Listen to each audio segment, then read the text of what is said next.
Hey everybody, I am Tracy Andrighetti and I am interviewing Morgana Best today, is it Morgana or Morgana? Morgana. Okay, that's a beautiful name, by the way. And I'm so excited. I have a lot of questions for you, but before I jump in, I'm going to read your bio for people who don't know about you, and then of course I'm going to ask you a lot more about yourself and your books. Um, Morgana is a USA Today best-selling author, and what I love about her bio is that she says that she has survived a childhood of deadly spiders and venomous snakes in the Australian outback. She writes cozy mysteries and enjoys thinking of delightful new ways to murder her victims.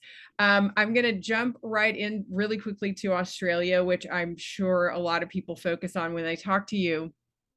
Um, I am completely intrigued. So I'm in Austin, Texas. Everybody, this week has been really hot. It's been like 109, 110. Yeah, But I think, if I'm not mistaken, it's not only is it Friday evening for me, it's Saturday morning for Morgana. And that's it. it's our horribly hot summer. And I believe it's your winter. It's my winter, but my state is a hot state. So my winter, I'm hot in this. So what are the temperatures normally like during your winter?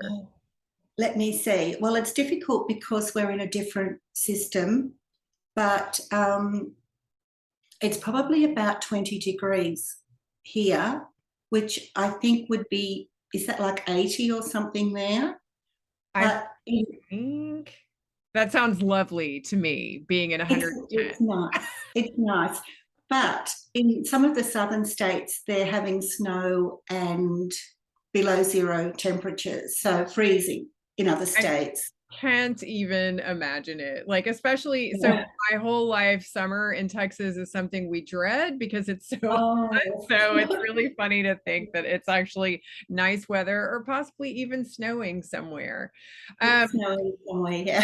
Yeah. so are okay, first of all, how many series do you write? Oh gosh, too many. I have lots. Yeah, I know. I think you have over 50 books. Is it more than that? Easily. Yeah, I would have. My longest series is The Kitchen Witch, which doesn't have, I started that in 2015, but it doesn't quite have 20 books in it. It's a paranormal cozy, but all my paranormal cozies are set in the real world, and the people Nice. might happen to be witches or something, but it's all real world stuff, kind of like the old Love series that. Bewitched. Yeah, no, I love that.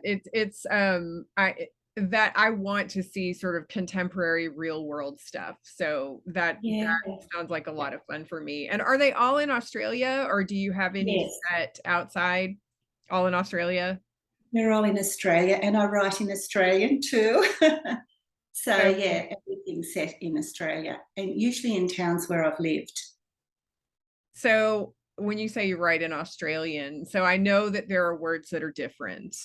Yeah. Um, I mean, do you ever have readers outside of Australia contact you and comment on that or? Oh, constantly. A reader contacted me the other day because one of my books said something, something of a morning. And they said, that's not right. You don't say of a morning. And I said, well, Australians say such and such happened of a morning. So it's a whole Is lot that like yesterday morning or is it when you say other morning or is it of, earlier in of, of a morning. You might say, of a I morning? have coffee of a morning, Oh, something like that. Instead of in the morning, we might say of. And there are lots of other syntactical differences as well. So it's not just spelling. And I it tends to confuse people. Yeah, no, I thought you were saying other too because of your accent, which is beautiful, by Oh, the yes. way. So no, of a morning. I'm gonna have to think about that. So I actually I have a linguistics background, and so but I did Italian, not English or world Englishes or Australian, etc. I would love to see a comparison of them. I think that's really fun. But I can imagine there was a book I read many years ago, and I wonder if this happens with your readers, your like, for example, your US readers or UK. Um, I read a book set in the UK that everybody had raved about to me. And there were times when I actually couldn't understand the punchline of a joke or the book Oh, of because course. they would use some word or phrase and I would be like, wait, what does this Yeah. mean? So do you Yeah. have that happen where they're like, wait, I didn't understand this. What did you mean here? No, because my background's in translation as well. Good. So I always I'll take think, care. as you know, humour doesn't translate. So I'm always very careful not to use Aussie humour as Nice. such in my book. So I Interesting. do temper it a little. Yeah, no, it's important if you have been a translator because I have, and people don't always understand how complex that really is, but it is a Yeah, very complicated job. And yeah, my hat is off to anyone who actually does that for a living. I've thought about it, and then I thought, shoot, I'm just gonna write. yeah. Yeah, it's much better. So, Yeah, you are in the Cozy Mystery Book Club. Your book of the month is in your menopause mysteries. And just so everyone knows, menopause is with not the word pause, Pause, but PAWS. Could you tell yeah. us a little bit about the inspiration for this series? Well, actually, a friend of mine said to me, "Why don't you write a book with a talking cat?" And I thought we were having, it was like an in-house joke at the time about something else. And I thought, why not? And so Oh, I I, love yeah, I thought it would be good. This woman, well, in the prequel, which is free and available everywhere, but wait, there's more. Um, a woman called Jennifer. Oh no, sorry, I'm getting mixed up. I've got COVID brain still. But in Oh, this book, sorry. in the first book, Nell Darling starts to hear, she thinks she's hearing this cat talk to her. So she goes to a doctor and they say, oh, it's because you're going through menopause, it's affecting your mind. So she thinks that's right. And but actually the cat is talking to her. But because That's it's all, great. yeah. But because it's set in the real world, it takes her like a lot of time to come to grips with the fact that this cat can actually talk. So she does think she's going mad. That is awesome. Like, that's just a Yeah. really clever concept, actually. And how many books are in that series? There's the free prequel and 3 books to date, with another 2 half written and coming soon. I Oh, think. nice, nice. So wait, you have okay, wait, I have to stop for a minute. As a writer, I'm like 2 books half written. So I am a Yeah. very one at a time personality, and it really, really throws me if I have this big project and then I have to stop it and start something else. So do you write multiple books at the same time? I do try not to, but this year I have started 2. So I've got 4 books half written. How do I you know. keep track of all of that? I don't know. Are you a pantser? And for people watching, if you don't know, a pantser is a term in the writing world for somebody who flies by the seat of their pants and doesn't really necessarily plot. Although I know some plotting can be involved. Are Yeah. you a pantser? Is that how you're doing it, or do you plot? Well, I always start with the victim, the murderer, and the red herrings, and then I go to the poison, and then I try to have an outline after that, but I always change it. So I think I'm a weird combo of pantsing and plotting. And then if I get really stuck, I'll just pants it. But I dictate, and that gets my mind out of the way. I'll just say it, because I used to have a recording device that stopped if I stopped speaking, and then it was a disaster. So that just made me keep speaking, which helped me dig right into my creativity. Yeah, I mean, I think that it would, right? Because it Yeah. forces you to just keep sort of like maybe brainstorming and improvising, which is Yeah. when a lot of great thought could probably really happen. That's Yeah. interesting. I'm taking note. Maybe I should do that. I know too that there is a term for I'm sort of a plotter and a pantser. I think there's a term for that. I call it pantster, but if I'm not I love mistaken, plot, it. I've heard plotster. I don't know. I don't know. Again, my background is in linguistics, so I can get really bogged down in these terms and like Oh, think about them dear. for way too long. Sorry, everybody. Um, so you have 4, and do you plan to release all 4 this year that are currently being Um, written? well, I have to release 2 by October because in my Kitchen Witch series, I release a Halloween book every year. Makes And sense. I think I started that, I started that in 2016. And every year someone comes and the main character, Amelia Speld, has to do a spell for her, much to her husband's disgust, because it always gets her nearly killed. And so that has to be released just before Halloween. But she's also having a baby. So that has to happen before Halloween Oh, because the books so are in real time. so you've written yourself into kind of a, like, I have to hurry up and do these books situation. That's it. I Someone cleverly avoid crazy. that. If there's Yeah. any plotting I do, it is to avoid having to force me to write too fast. Um, Yes. so I mean, how is that for you though, juggling all the books? Is this something that you think you'll continue, or is it just it had to happen this way and this is a one-time thing? This is really a one-time thing. I got COVID just after Christmas, and then I got COVID again a month ago. And this time it's been harder to shake off. Like I feel like it's aged me 600 years. It's just Really? hard to shake off. So that's put me behind because usually I work 7 days a week, long hours. But it was hard to type lying in bed with a laptop. I'm trying to type like this. So Yeah. that slowed me down somewhat. I admire you though for like continuing to try to write. I might just say, you know what, this is my bona fide excuse, you guys. You're not getting the book this year or before Halloween, but yeah, you will do it. Yeah. I am confident. So about the talking cat, which I love. By the way, what's the cat's name? Jennifer, Jennifer Fur. Oh, nice, nice. Love the pun. Was she a person in another life, or is she actually a talking cat? No, she was a person. She's the main character in But Wait, There's Mer. And her husband was horrible to her.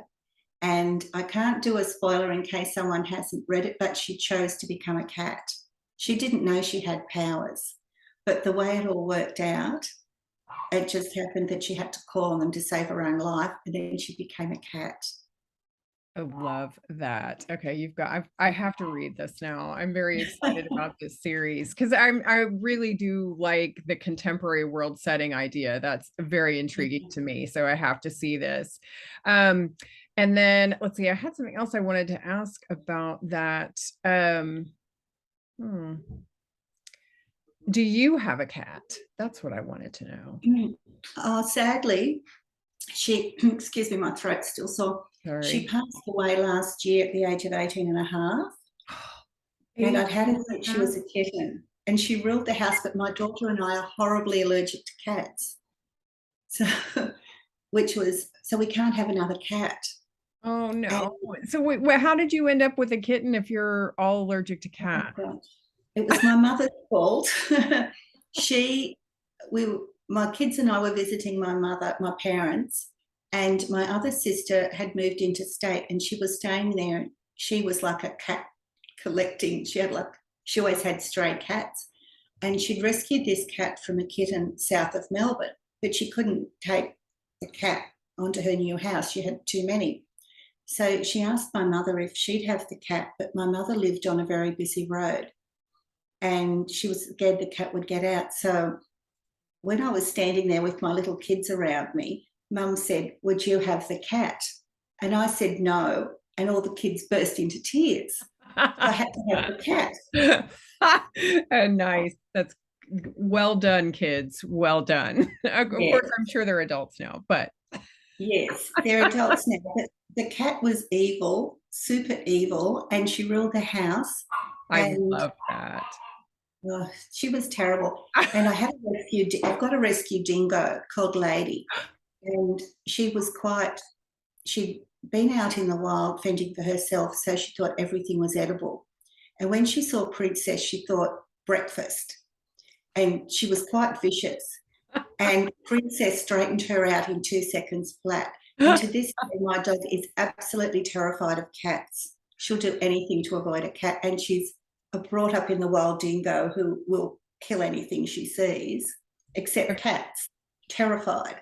Okay, so I am completely fixated on the dingo now. Oh, What is isn't there like a famous like line from a movie or some joke about a dingo eating a baby? Do you know what I'm talking oh about? Or am no, I just, that actually happened. oh no, No, no. no, What? no, that was really sad. That was years ago in the Northern Territory. A Oh, wild dingo came into the tent and took this lady's baby. And at the you time, actually, are. my mother was friends with these people. They lived near her.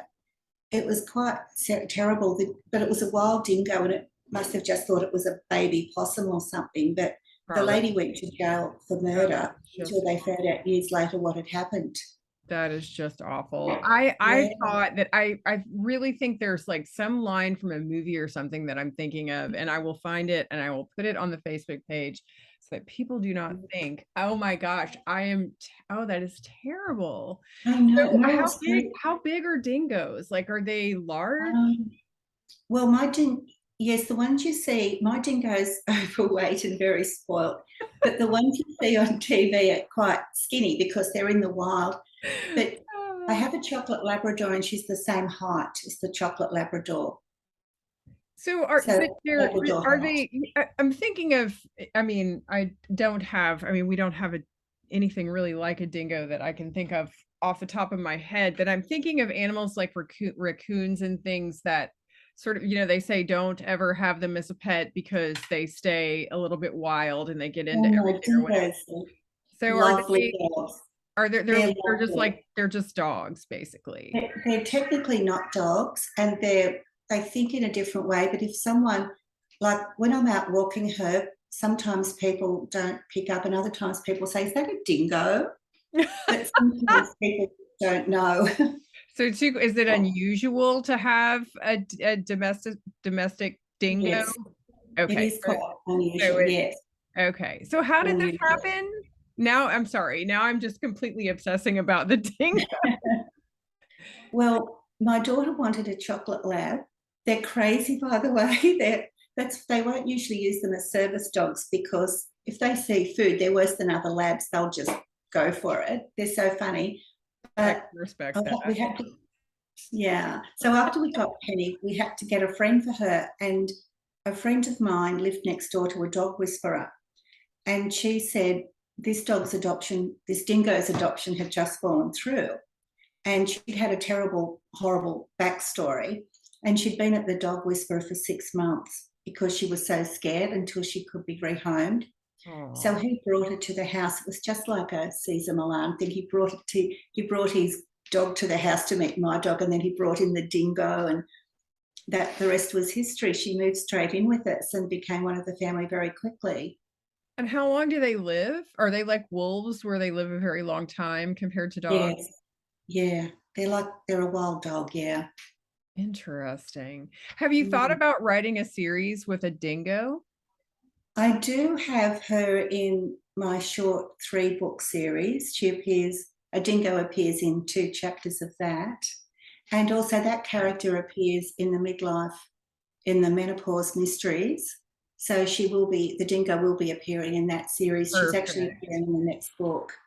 Perfect. And by the way, that's PURR.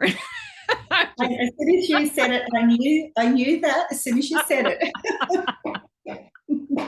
Well, I'm completely intrigued by this. Like, I have to read this. So back to your writing process, I did have one other question. Do you write at home? Do you write outside the home? I mean, how do you think of these wonderful stories? Do they just come to you? Oh God, how do they happen? Yes, I've got so many, I can't keep track of them. So I write them in a book and then I lose the book. And I've or done I something similar. and do you do that too? It's so frustrating. Yes. But I generally just lock myself in my office and just write or dictate mainly. Dictate, dictate, dictate.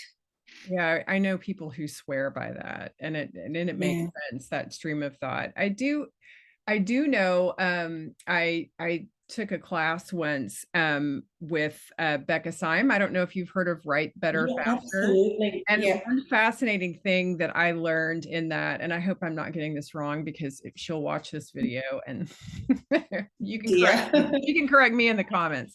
But I thought it was interesting because she said that the whole speaking a plot out loud actually works better for a more introverted personality, because oftentimes introverts need to have things set in their mind before they verbalize it. Otherwise, they fear that it like might really mess up their train of thought.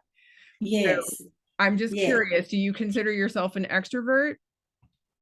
I'm an introvert. I need to be by myself to recharge, but I also like to go out and speak to people. But if I don't get my quiet time, I go absolutely psychotic. I have to have my alone time. I think that is like a quality of extroversion that people often don't understand, that there is, because I consider myself one, and I am like you. I need that quiet time to recharge, but I do love going out and talking and doing things like this interview, for example.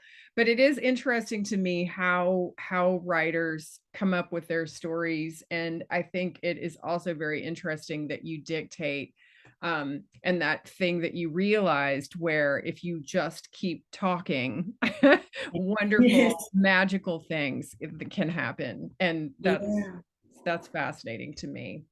Nice. Um, so excuse me, what are you working on now? So you're working on the 4 books, and 2 of those are the Kitchen Witch, because we know that she's got to have the baby and she's got to have the Halloween spell. Are the other 2 Kitchen Witch, or are they in different series? And menopause mysteries. They're both in Menopause Mysteries. Yes. Okay, that's right. Yes. You said that you have 2. And then Yes. what comes after that for you, after this crazy year? Are you just going to take some time off, or are you going to Oh, jump is right there, into the next one?